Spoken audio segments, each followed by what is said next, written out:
buenas tardes, bienvenidos. Gracias por el favor de su presencia y su acompañamiento cada sábado a esta hora, a las 6 de la tarde. Damos inicio a 2x3 en salud. Buenas tardes, Tati. Buenas tardes, Dori, ¿cómo estás tú? Estoy bien, ¿y tú? Bien, Dori, mucho calor. Todo el mes de julio, agosto y septiembre todavía nos quedan calurosos.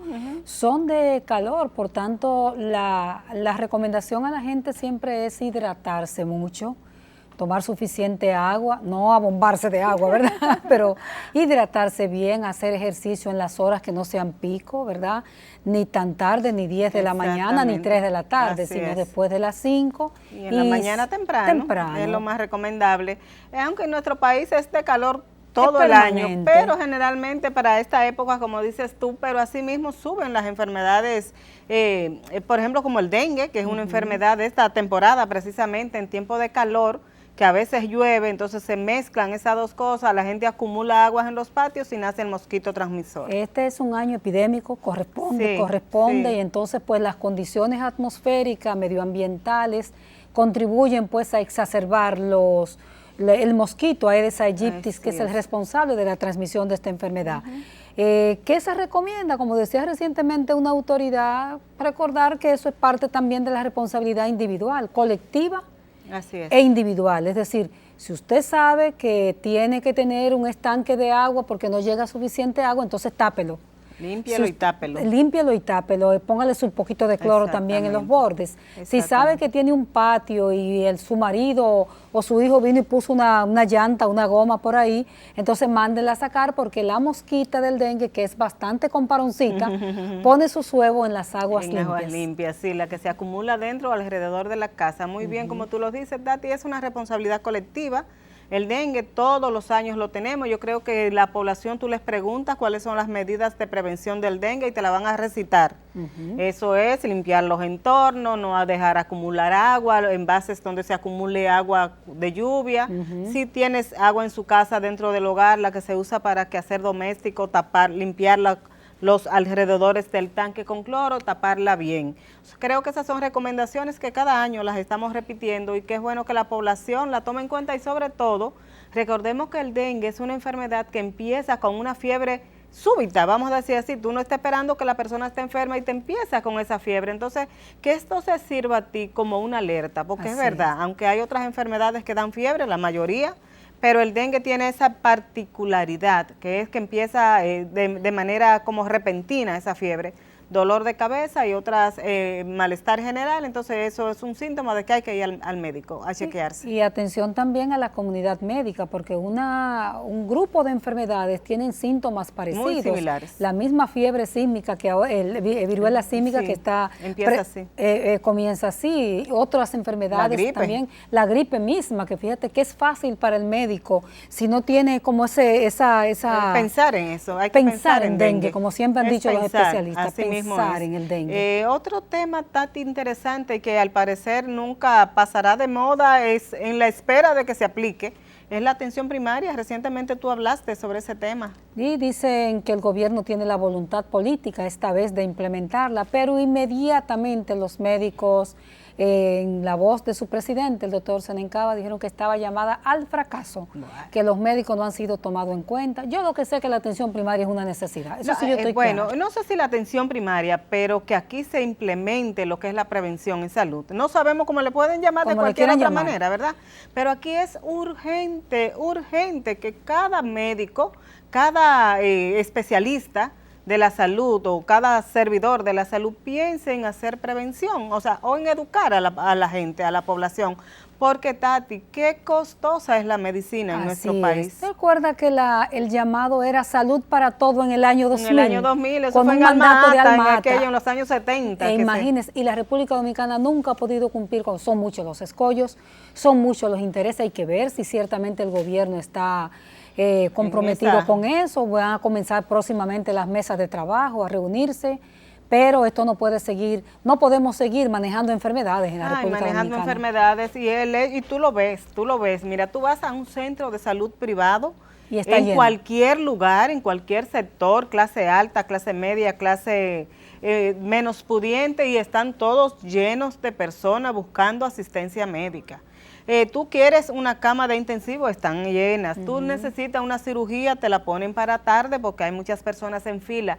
Tú necesitas un estudio diagnóstico, el más sencillo que sea una placa, no sé si ese es el más sencillo, Sí. pero también tú tienes que esperar y el costo es altísimo. Entonces, algo hay que hacer en nuestro sistema de salud. Así es que ojalá que esto sea una decisión y que todos se pongan de acuerdo, y la gente que tiene tanto dinero, por favor, pensemos en la salud de la gente. Dios mío, que eso es un imperativo. Doris, ¿qué te parece si nos vamos a unos mensajes comerciales, una pausa comercial? Y venimos con una invitada de la que vamos a aprender mucho todo, porque es una verdadera maestra. Así mismo es. Regresamos en un momentito. 2x3 en salud.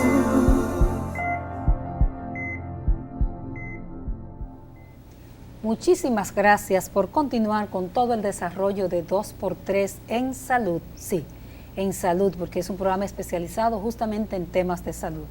Esta tarde tenemos el placer de que nos acompañe una mujer versátil, médica, abogada, bioeticista, administradora. Doris, De todo un poco. son muchos los títulos. La doctora Togarma Rodríguez, quien teníamos mucho tiempo por traerla a sentarse con nosotros para que nos explicara muchas cosas de las que nosotros queremos aprender, y ustedes también. Buenas tardes, profesora. Buenas tardes. Ay, qué honor eso de profesora. ¿Cómo Qué está? bien, qué bueno.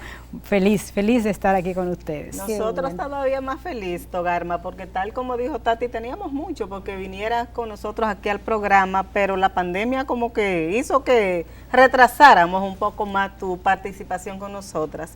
Pero yo quiero empezar, Togarma, vamos a hablar de bioética en salud.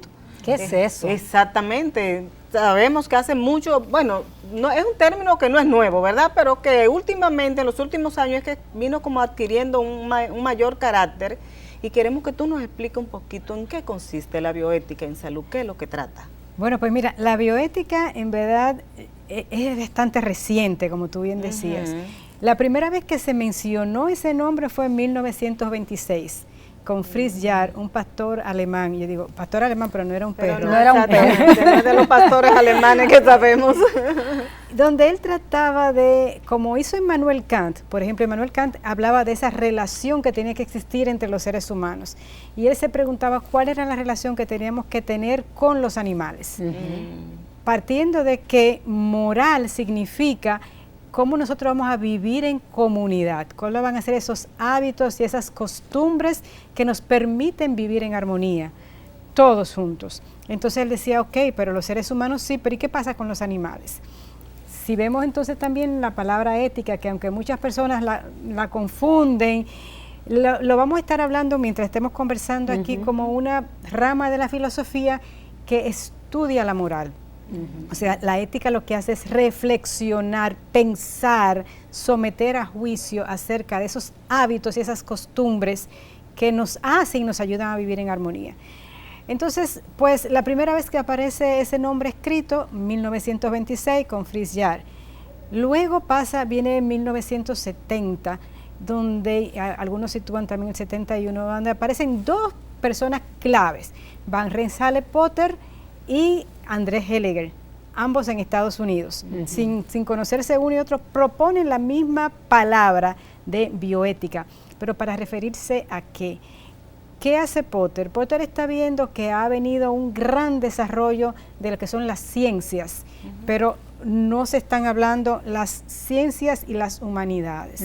Y se plantea entonces, ¿es todo lo técnicamente posible, moralmente aceptable? ¿Correcto? Una buena interrogante. Claro, tenemos que hacer que esto se sumen, tenemos que lograr mezclarlo. Claro, y hablamos de bioética, un puente hacia el futuro. ¿Por qué?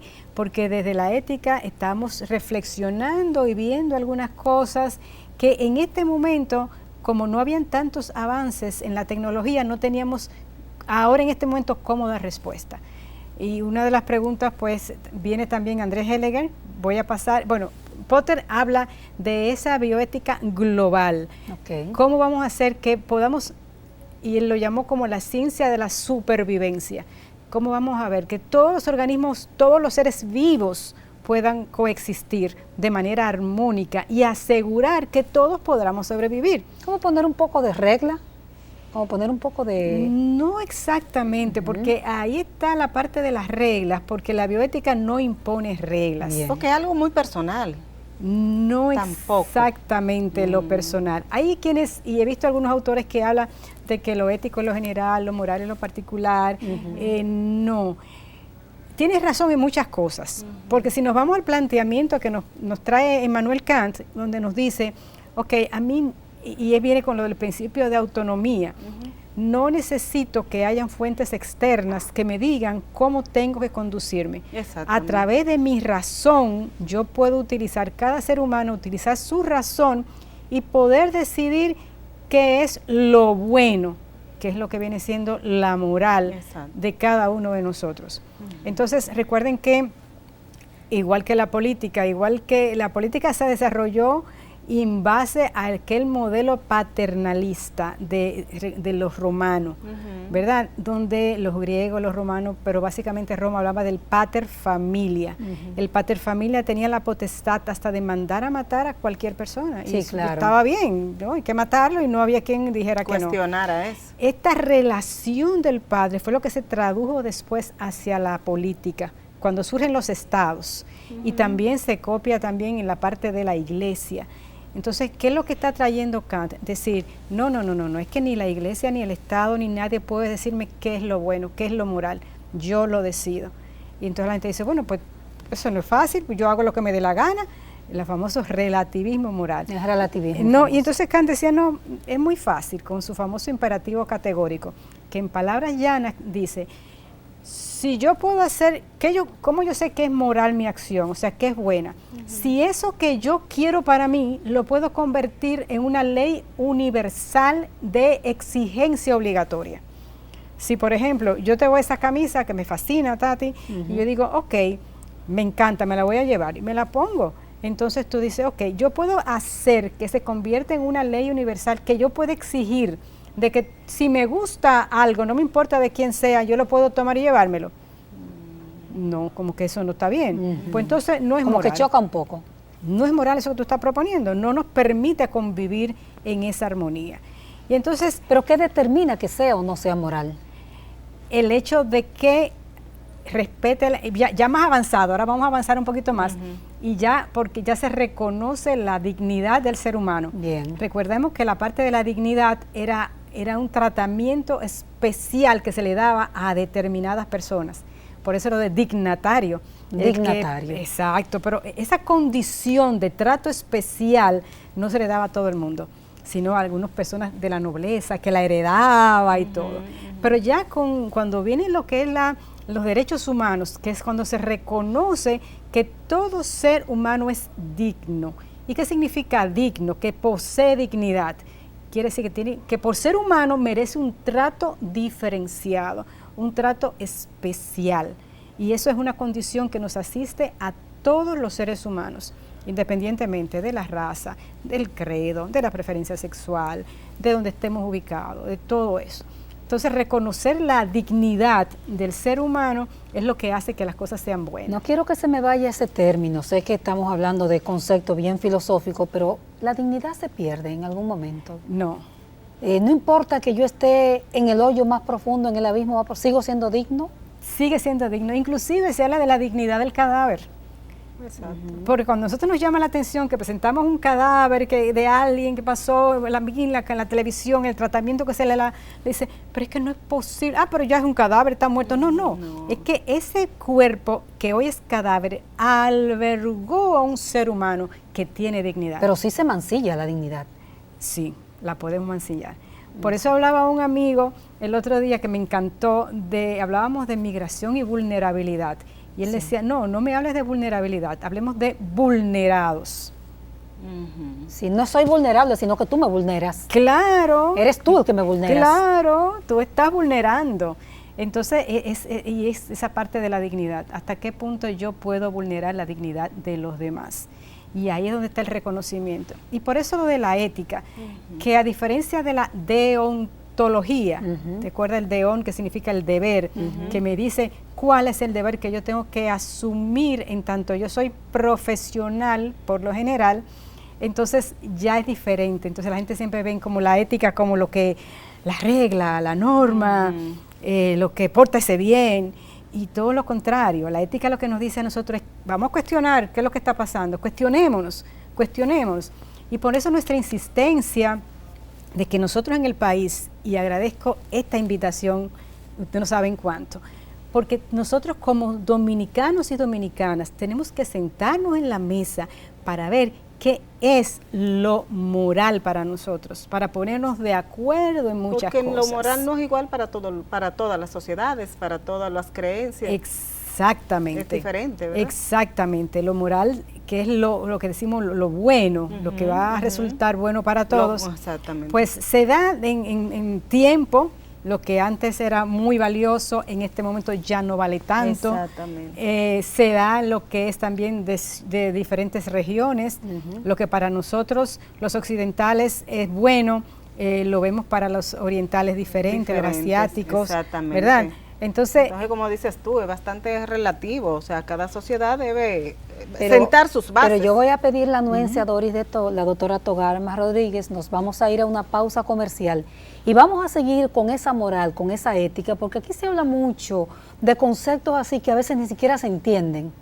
Y entonces es bueno como ponernos de acuerdo en algunas cosas. Vamos a unos comerciales y venimos con la maestra Togarma Rodríguez. 2 por 3 en salud.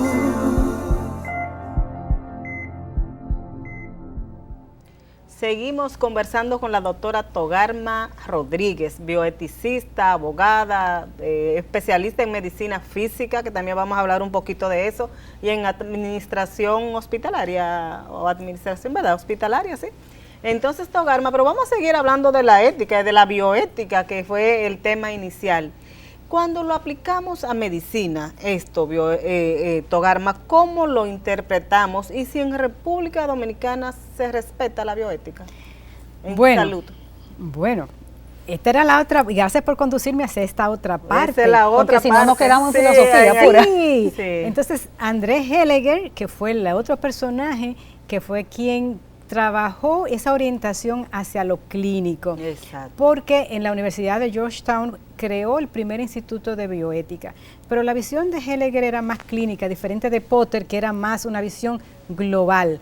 Donde expliquémosle a nuestro público qué es lo clínico, para que la gente... Claro, lo clínico, y siempre recuerdo a Diego Gracia que decía que lo clínico es esa relación que existe del médico frente a la cama del paciente. Bien. Y esa palabra clínico viene de cliné, que significa la cama, el sitio donde se recostaba el paciente, porque el enfermo o el infirmus no tenía firmeza ni física ni moral, y de ahí derivan muchísimas otras cosas más de ese concepto de cuál es esa relación médico-paciente inicial, que hoy en este momento ya no llamamos relación médico-paciente, porque es que intervienen muchas personas en esta relación. Como dicen actores, muchos actores. ¿Cómo se le llama ahora entonces a esa relación? Relación clínica. Clínica. La relación clínica. Ella lo engloba todo. Lo engloba todo en relación a lo que él, porque inclusive vamos más allá, donde no solamente está el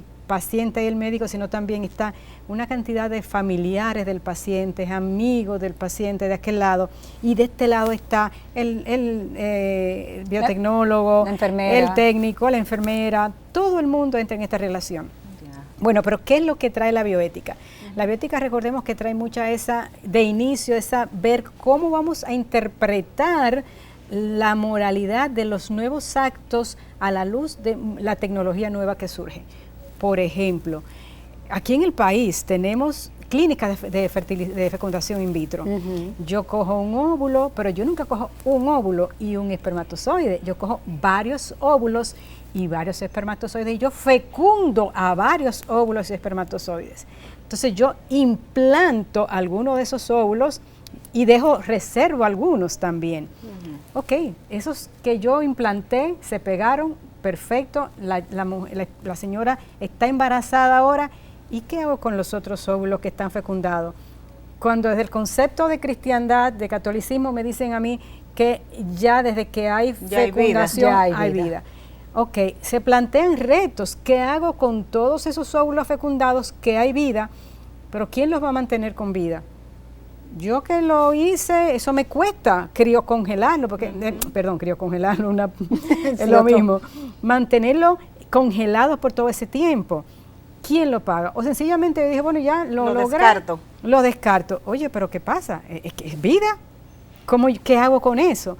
Y entonces ahí viene cómo surge todo esto que nos da pautas, y volvemos con lo de la bioética, que no es para normar nada, sino nos da elementos y herramientas, métodos para analizar situaciones concretas y encontrar salidas morales.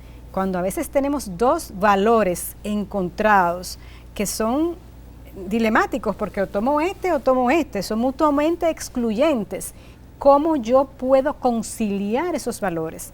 Y ahí está, cómo con diferentes métodos en el área de la clínica, método casuístico, el método de Johnson, el método de Diego Gracia, nos enseña cómo buscar salidas morales, identificar un curso óptimo de acción y hacer esa propuesta.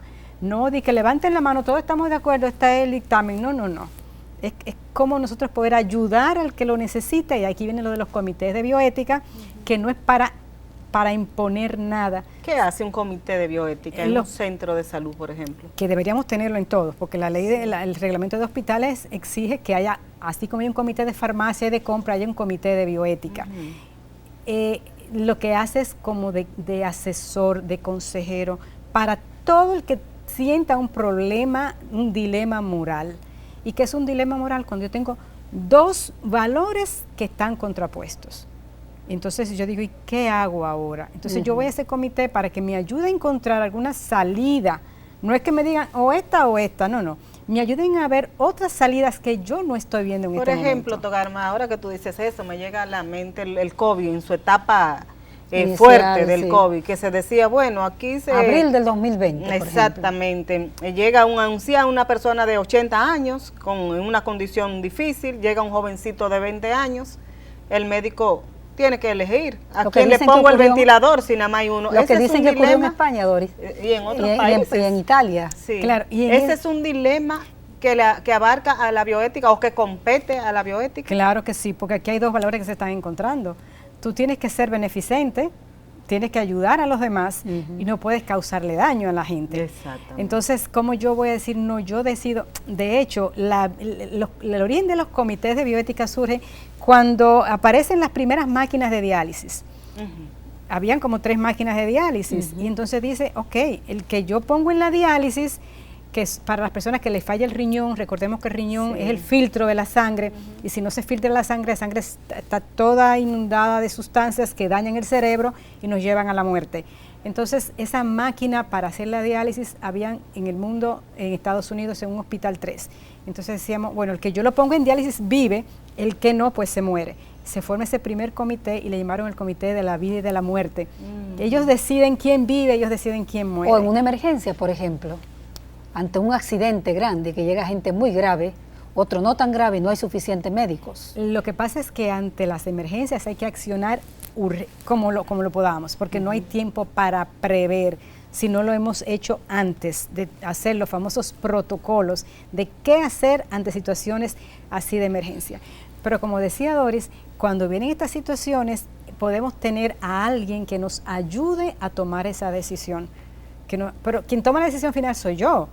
El comité nos puede ayudar a identificar cuáles son. Y en el caso de COVID, ¿qué se hizo? Que como era tanta gente, no era lo que venía de vez en cuando, sino que veníamos constante. Se trató y se dijo, bueno, ¿qué es lo que tenemos que hacer? Salvar el que tenga mayores posibilidades. Olvídate de la edad, porque tal vez el que tiene 20 años tiene más complicaciones, viene en peor estado que el que tiene 80 o tiene 90.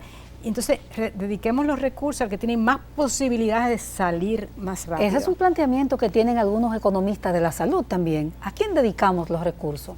Si como quiera se va a morir y le estoy prolongando la vida, ¿a quién le dedico el recurso? ¿A una persona que tiene más posibilidad de vivir o se lo dedico a esa persona que está en su etapa? Ya ese es un concepto utilitarista. Sí, sí, por supuesto. Recuerda que lo trabajó mucho de la escuela utilitarista de Inglaterra, donde nos decían el mayor bien para el mayor número es la decisión moral. Lo moral es que yo puedo lograr mayor bien al mayor número. Por ejemplo, y por eso es que la bioética, las decisiones de que tomemos tienen que ser fundamentadas, o sea, dar razones de por qué. Va a estar bien o va a estar mal dependiendo de las razones que nosotros demos. Si, por ejemplo, yo tengo $1,000,000, por un lado, tengo 50 niños que se salvan si yo compro sales de rehidratación, pero $1,000,000 se lo traiga a cualquier cárcel en menos de un año. Entonces tú dices, no, pero desde el punto de vista utilitarista, estaría justificado que yo no te dé a ti que tienes el $1,000,000 para el cáncer y se lo dé a ese grupo de niños. Pero también viene la otra parte, de que porque yo sea minoría, la minoría también tiene derechos. Es el derecho. Bueno, es bastante complejo, son dilemas. Cuando un médico, otro ejemplo para entendernos mejor, porque sabemos que es como medio complicadito el tema. Y es filosofía, está muy vinculante. Cuando un médico atiende a un paciente y sale a decir a otra persona, mira, ese tiene cáncer o tuvo relaciones, qué sé yo, con el SIDA, VIH, y le pasó esto, mucho. ¿Está faltando a la bioética o simplemente a la ética profesional? Bueno, está faltando a la ética profesional, yo diría a la deontología. ¿Por qué? Y tomo las palabras de Diego Gracia, un bioeticista español, que él decía la etiqueta profesional. La etiqueta nos dice cómo trabajar, cómo conducirnos, y habla de todas esas normas. Porque lo que debemos garantizar, si reconocemos la dignidad de las personas, estamos reconociendo su derecho a la intimidad. Que tiene una intimidad. Y la intimidad es ese espacio donde no puede llegar más nadie que uno mismo.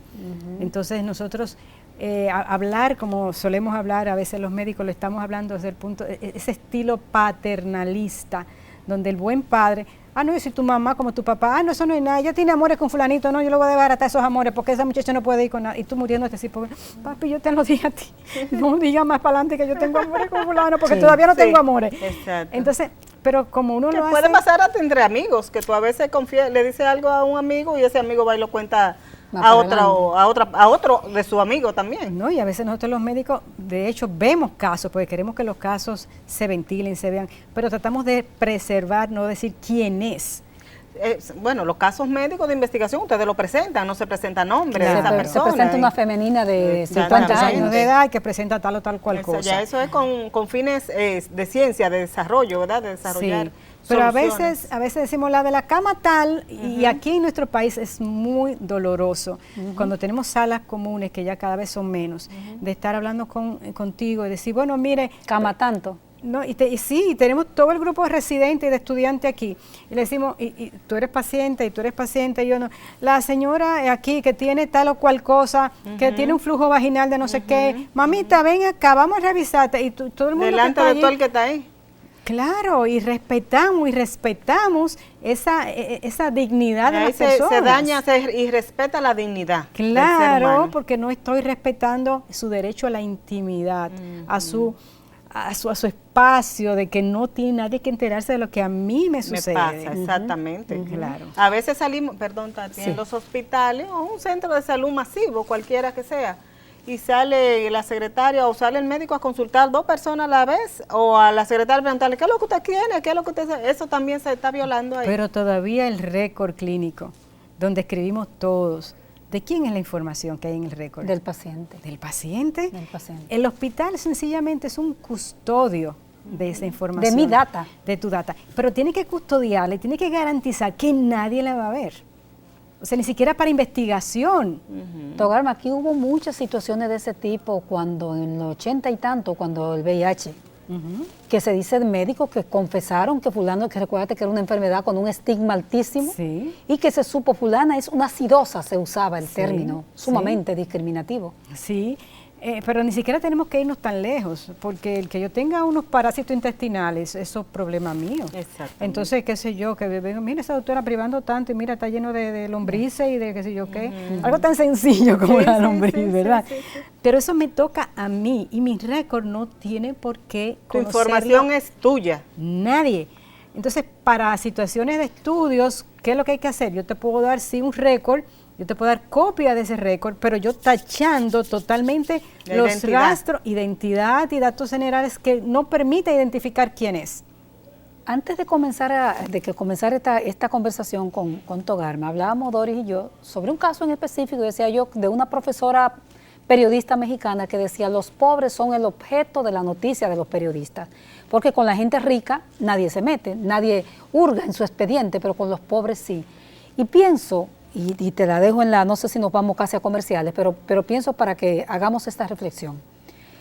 En los hospitales públicos, sobre todo los que tienen escuelas de enseñanza, vemos con frecuencia a un grupo de residentes, nos vamos a ir con esta pregunta, nos vamos a la pausa y regresamos con ella, todo este grupo de residentes alrededor de un paciente. Si es una paciente del área de ginecología, pues de repente las partes íntimas de la paciente pueden ser vistas por un montón de gente, pero sucede que en mi intimidad yo quiero que solo la vea un médico. ¿Cómo hacer en esas escuelas en esas escuelas de formación, y sé de pacientes que se han parado y se han ido, para que desde la enseñanza se reconozca eso? Volvemos ahora con la doctora Togarma Rodríguez. 2x3 en salud.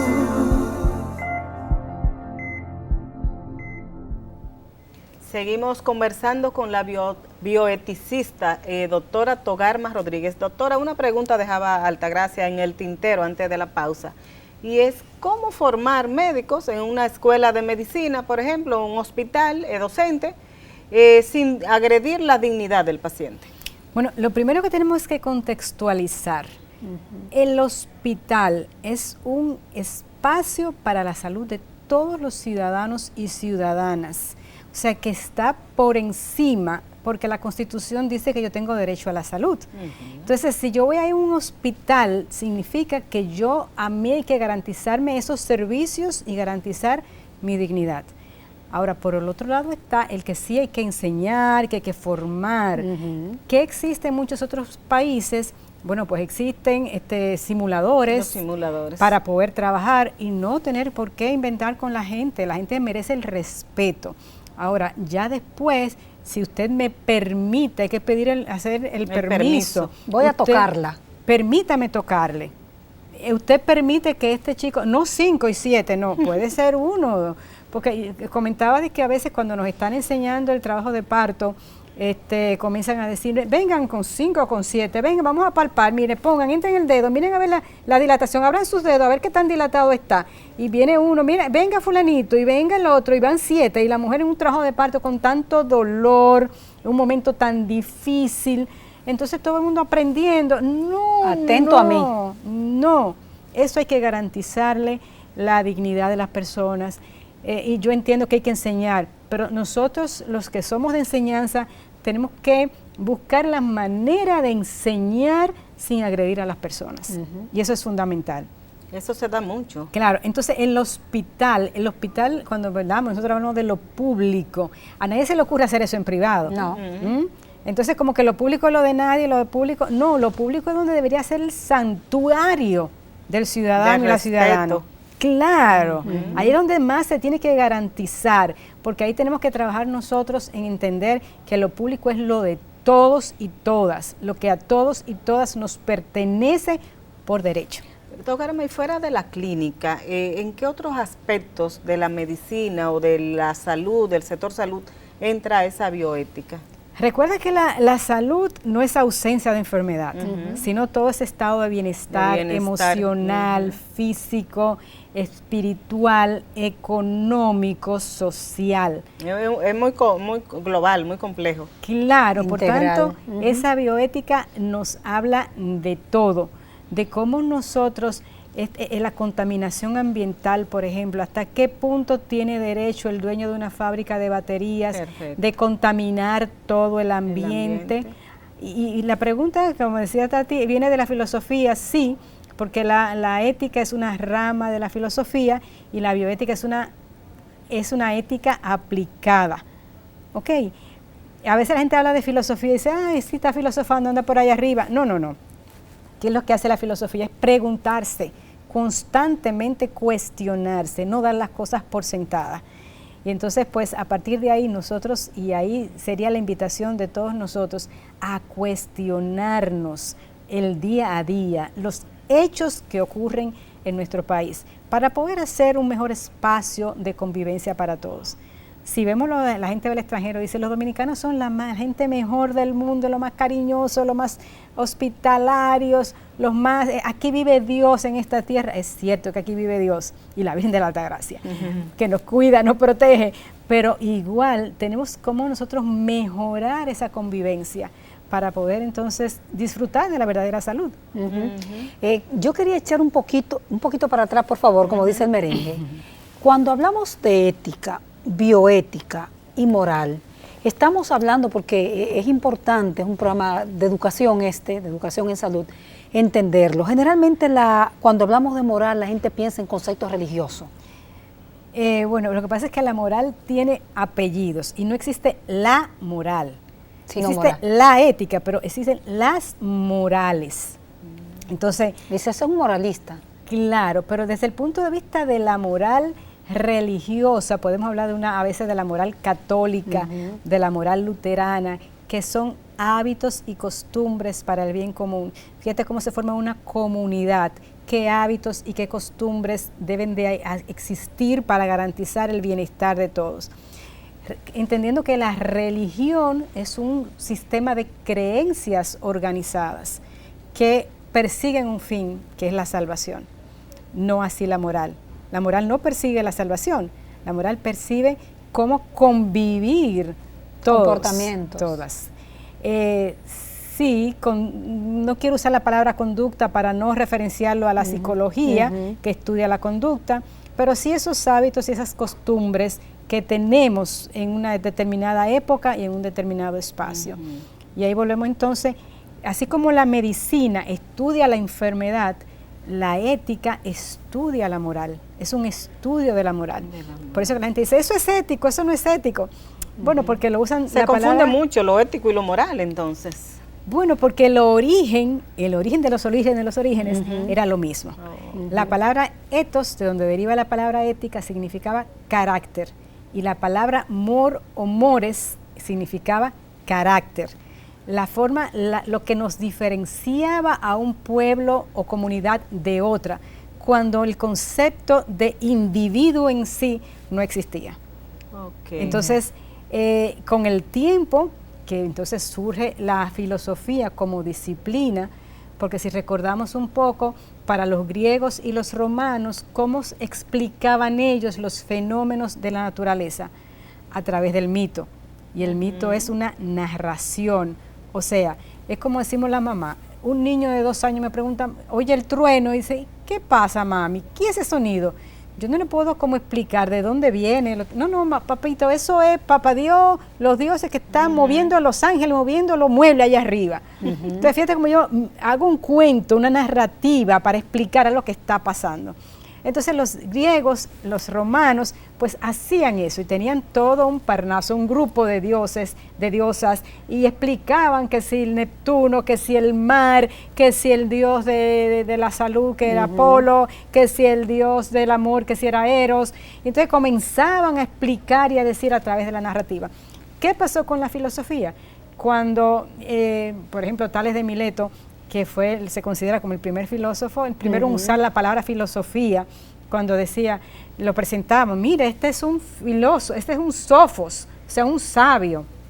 Y dijo, no, yo no soy un sabio, yo no soy un sofos, yo soy un filósofo, o sea, yo soy un amante de la sabiduría. ¿Y por qué? Porque ya él pudo predecir un eclipse. O sea, ya fíjate el cambio que se dio.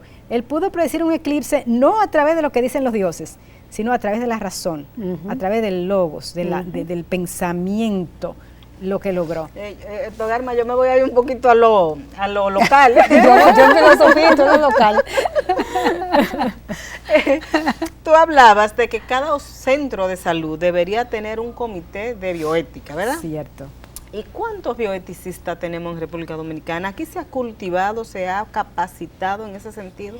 Sí, pero fíjate, no tenemos que tener expertos en la bioética en todos los comités. Lo que sí, porque no todo el mundo está dispuesto a pagar una maestría de bioética y son 2 años solamente de formación, más después todos los otros años más que se suman. Ok, ¿qué es lo que tenemos que tener? Personas a quienes adiestramos en la metodología, en la fundamentación. O sea, el que forma parte del comité tiene que estar abierto a formarse. Entonces, los comités son plurales, o sea, no son comités de expertos, porque necesitamos la visión de todo el mundo allí. Pero alguien tiene que guiarlo, saber qué es lo que se persigue. Claro, siempre y cuando que todos tengan o sea, aprendan a lo que es la deliberación. ¿Y qué es eso de deliberación? No es un debate, yo tengo una posición, y yo me pongo ahí a defender a ver quién gana. No. La deliberación significa que vamos a poner esto aquí y nosotros juntos, desde aportando cada quien su punto de vista, podemos encontrar otras soluciones a lo que nosotros vemos solamente que son 2. Togarma, vamos a pedirte un permisito, nos vamos a ir a una pausa y regresamos en un momentito. No se muevan. 2 por 3 en salud.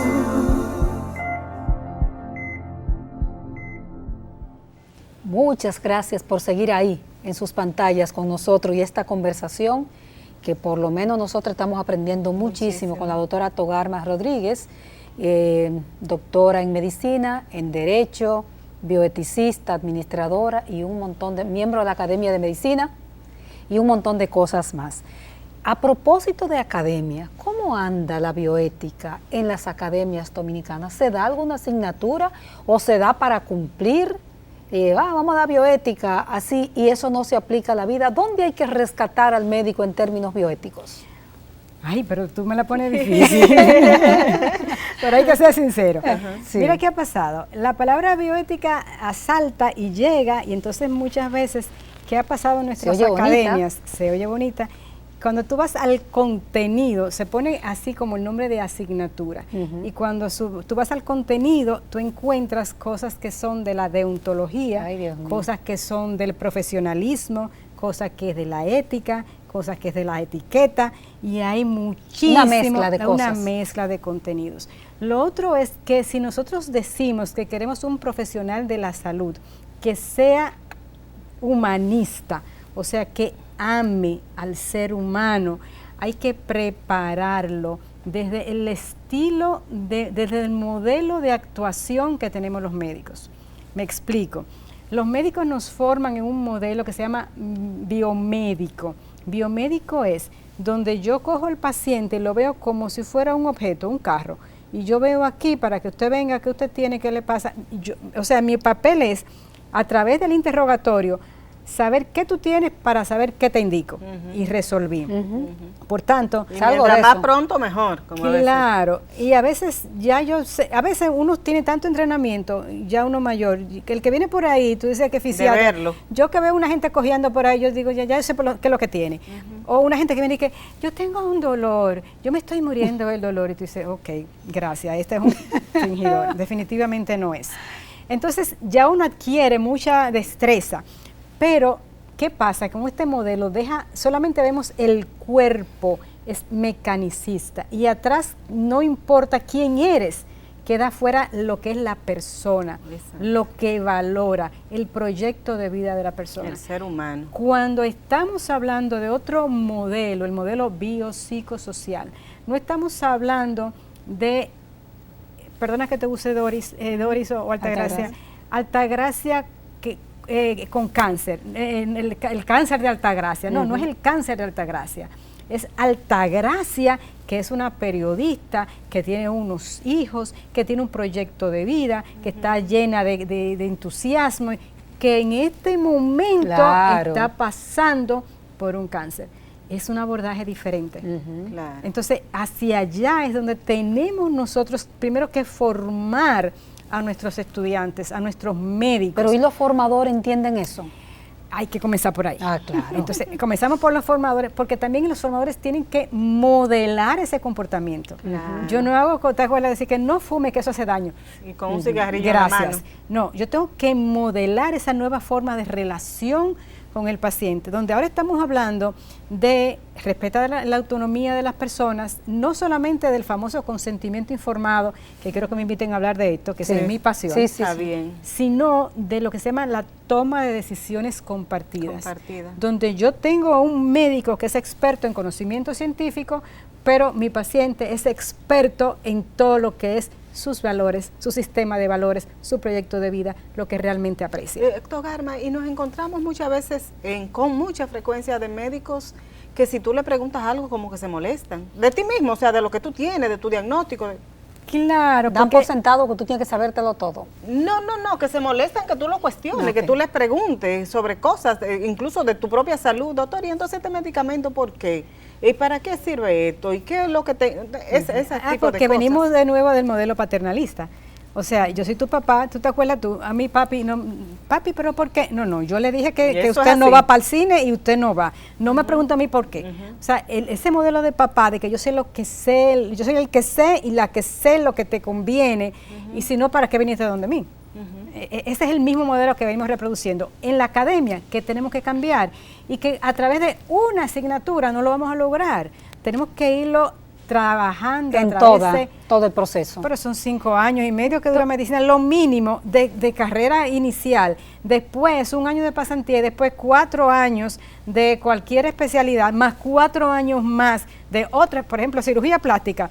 Tú eres médico, 5 años y medio, pasantía 1 año, 4 años de cirugía y después tiene que ser 4 años más de cirugía plástica. Te voy a interrumpir para meter un tema que sé que el tiempo no nos va a alcanzar, pero que en estos días nos escandalizamos.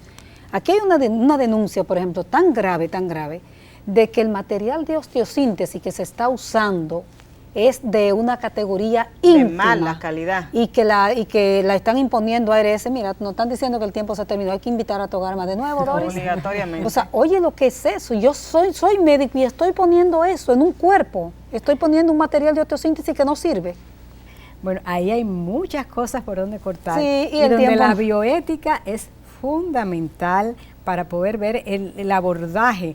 Vamos a ver el abordaje de la bioética, porque por un lado están las aseguradoras, por un lado están las casas comerciales, por otro lado está quiénes son los dueños de las casas comerciales, porque a veces, muchas veces son los mismos ortopedas, los dueños, los que venden y traen los materiales de osteosíntesis, otras veces son otra gente están asociados con el que los... Entonces aquí hay mucho, pero hay otros ortopedas que son muy serios, muy buenos, que necesitan de materiales de osteosíntesis probados, buenos, sin intereses. Y desde el punto de la bioética es poder ver, deliberar, traer todo esto a la luz, airearlo, sacarlo y poder entonces permitir que los que tienen que tomar decisiones tomen decisiones. Bueno, doctora, se acabó el tiempo. Se acabó el tiempo, queremos agradecerte. Y en la próxima invitación vamos a hablar de telemedicina, porque recuerdo que fuiste una de las primeras profesionales que habló de ese tema en medio de la pandemia del COVID. Pero ya eso se quedó en otra ocasión. Doctor Garma, gracias por tu tiempo, por acompañarnos, por darnos tantas enseñanzas sobre este tema tan desconocido todavía hasta el momento. A nuestros amigos televidentes, muchísimas gracias por su compañía, por su fidelidad, por siempre estar ahí presente y aconsejándonos y orientándonos sobre temas que ustedes quieren que nosotros le hablemos. Así que será hasta la próxima semana. Muchas gracias, Tobar. Gracias.